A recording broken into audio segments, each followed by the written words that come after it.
Hello friends, welcome to my channel. இன்னைக்கு நம்ம வீடியோவில் இட்லி, தோசை, ஆப்பம், ஊத்தப்பன்னு எல்லா வகையான டிஃபன் வெரைட்டிஸ் கூட சாப்பிட்றக்கும், வெள்ளை சாதத்தோட பிசைஞ்சு சாப்பிட்றக்கும், வெரைட்டி ரைஸ்க்கு கூட தொட்டுட்டு சாப்பிட்றக்கும் ஒரு சூப்பரான ஆந்திரா ஸ்டைல் டொமேட்டோ கொத்தமல்லி பச்சடி செய்யறது எப்படின்னு பார்க்கலாங்க. இது ஒரு 10லேருந்து 15 நிமிஷத்துக்குள்ள செஞ்சிடலாம். டேஸ்ட்டும் அட்டகாசமாக இருக்கும். வாங்க எப்படி பண்ணுறதுன்னு பார்க்கலாம். ஸ்டவ்ல ஒரு பேன் வச்சுருக்கீங்க. பேன் நல்லா சூடானதுக்கு அப்புறமா அதில் 1 ஸ்பூன் அளவுக்கு எண்ணெய் சேர்த்துக்கலாங்க. எண்ணெய் நல்லா சூடானதுக்கு அப்புறமா அதில் 2 ஸ்பூன் அளவுக்கு வெள்ளை உருட்டு உளுந்து சேர்த்துக்கலாம். நீங்கள் கருப்பு உளுந்தும் சேர்த்துக்கலாம். அது கூடவே 1 ஸ்பூன் அளவுக்கு கடலைப்பருப்பு சேர்த்துக்கிறேங்க. நம்ம சேர்த்துன உளுத்தம் பருப்பும் கடலைப்பருப்பும் லைட்டாக செவந்து வறுப்பட்டு வரணும். அந்த அளவுக்கு நல்லா வறுத்து எடுத்துக்கலாம். ஃப்ளேம் நல்லா லோவில் வச்சுட்டே வறுத்துக்கலாங்க. கறியிறக்கூடாது, லைட்டாக செவந்து வரணும். அந்த அளவுக்கு வறுத்துக்கலாம். ஒரு 2 நிமிஷம் லோ ஃப்ளேம்ல வச்சு வறுத்ததுக்கு அப்புறமா இது கூட 1/2 ஸ்பூன் அளவுக்கு சீரகம் சேர்த்துக்கலாங்க. சீரகமும் லைட்டா செவந்து வறுப்பட்டு வரணும். வறுத்து எடுத்துக்கலாம். இது எல்லாமே வறுக்கும் போது ஃப்ளேம் நல்லா லோல வச்சுட்டே வறுத்துக்கலாங்க. நம்ம ஒவ்வொரு செலவு பொருளா வறுப்பட அடுத்து சேர்க்கும் போது நமக்கு அந்த பருப்பு கருகிராம அப்படி மிதமான நெருப்புல வச்சே வறுத்து எடுக்கணும். இப்ப சீரகமும் வறுப்பட்டதுக்கு அப்புறமா 2 ஸ்பூன் அளவுக்கு வரமல்லி சேர்த்துக்கலாங்க. வரமல்லி எனக்கு அதிகமா பிடிக்காது, அதோட ஃப்ளேவர் பிடிக்காது அப்படின்றவங்க 1 ஸ்பூன் அளவுக்கு சேர்த்துட்டா போதும். 2 ஸ்பூன் சேர்த்துனீங்கன்னா உங்களுக்கு நல்லா இருக்கும், திகட்டாது. ஆனா எனக்கு அது பிடிக்காது அப்படிங்கும் போது நீங்க 1 ஸ்பூன் அளவுக்கு சேர்த்துட்டா போதும். இந்த வரமல்லியோட பச்சை வாசனை போற அளவுக்கு நல்லா வறுத்ததுக்கு அப்புறமா ஒரு 3 பல்லு பூண்டு தோலோட அப்படியே சேர்த்துக்கலாங்க. தோலோடையும் சேர்த்துக்கலாம், தோல் நீக்கியும் சேர்த்துக்கலாம். ஒரு 2 நிமிஷம் இந்த பூண்டு நல்லா வதக்கி எடுத்துக்கலாம். பூண்டு நல்லா வதக்கி எடுத்ததுக்கு அப்புறமா இது கூட பார்த்தீங்கன்னா ஒரு சின்ன நெல்லிக்காய் அளவுக்கு புளி சேர்த்துக்கலாம். புளி ரொம்ப அதிகமா வேண்டாம். ஒரு சின்ன நெல்லிக்காய் அளவுக்கு சேர்த்துட்டா போதும். ஒரு 2 நிமிஷத்துக்கிட்ட இந்த புளியும் சேர்த்து நல்லா வறுத்து எடுத்துக்கலாங்க.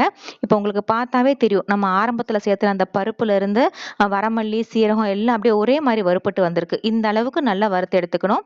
ஃப்ளேம் ஆஃப் பண்ணிட்டு இது கொஞ்சம் கூட சூடு இல்லாம ஒரு பிளேட்ல மாத்தி ஆற வச்சு எடுத்துக்கலாங்க. அடுத்ததா அதே பேன்ல நான் ஏற்கனவே சேர்த்துன எண்ணெய் இருக்கு. உங்களுக்கு தேவைப்பட்டா மட்டும் கொஞ்சம் எண்ணெய் சேர்த்துக்கோங்க. அதுல 4 தக்காளி, நல்ல பழுத்த தக்காளி 4 எடுத்து இந்த மாதிரி ரேண்டமா கட் பண்ணி வச்சிருக்கீங்க. அது இது கூட சேர்த்துக்கலாம். சேர்த்துட்டு இது கூட காரத்துக்காக ஒரு 3 பச்சை மிளகாய் சேர்த்துக்கிறேங்க. இந்த மிளகாய் நல்லா காரம் நான் 3 சேர்த்துருக்கிறேன். உங்க காரத்துக்கு தகுந்த அளவுக்கு கூடவோ குறைவோ சேர்த்துக்கோங்க. ஆனா காரம் கொஞ்சம் நல்லா தூக்குதலா இருந்தா நல்லா சுவையா இருக்கும். உங்களுக்கு இப்போ பச்சை மிளகாய் சேர்க்க விருப்பம் இல்லை அப்படின்னா நீங்க வரமிளகாய் சேர்க்கிற மாதிரி இருந்தா நம்ம செலவு பொருள் எல்லாம் வறுத்தோம் இல்லைங்களா, கடலை பருப்பு, உளுத்தம் பருப்பு, வரமல்லி, சீரகம் வறுக்கும் போதே உங்க காரத்துக்கு தகுந்த அளவுக்கு வரமிளகாயும் சேர்த்து வறுத்து எடுத்து வச்சுக்கோங்க. இப்ப இந்த பச்சை மிளகாயும் தக்காளியும் நல்லா கொலைய வதங்கி வெந்து வரணுங்க. அதுக்கு ஒரு மூடி போட்டு ஒரு 5 நிமிஷம் இந்த மாதிரி நல்லா கொலைய வேக வச்சு எடுத்துக்கலாம். இந்த மாதிரி நல்லா வெந்து வந்ததுக்கு அப்புறமா இது கூட நல்ல ஃப்ரெஷ்ஷான கொத்தமல்லி இலை ஒரு கைப்பிடி அளவுக்கு நல்லா கிளீன் பண்ணி வச்சிருக்கேங்க. அது இது கூட சேர்த்துக்கலாம். சேர்த்துட்டு அந்த கொத்தமல்லி இலையும் ஒரு 2 நிமிஷம் நல்லா வதக்கி எடுத்துக்கலாங்க. அந்த கொத்தமல்லியோட பச்சை வாசனை போயிடக்கூடாது. அந்த கொத்தமல்லி இலையோட மனம் இருக்கணும். ரொம்ப வதக்கிடக்கூடாது. ஒரு 2 நிமிஷம் மட்டும் இந்த தக்காளியோட சேர்த்து அப்படியே நல்லா பிரட்டி எடுத்தோம்னா போதும். ஃப்ளேம் நல்லா லோல வச்சுட்டே பிரட்டி எடுத்துக்கலாம். ஒரு 2 நிமிஷம் கழிச்சு இந்த மாதிரி நல்லா வதங்கி வந்ததுக்கு அப்புறமா இது ஃப்ளேம் ஆஃப் பண்ணிட்டு இதையும் ஒரு பிளேட்ல மாத்தி ஆற வச்சு எடுத்துக்கலாங்க.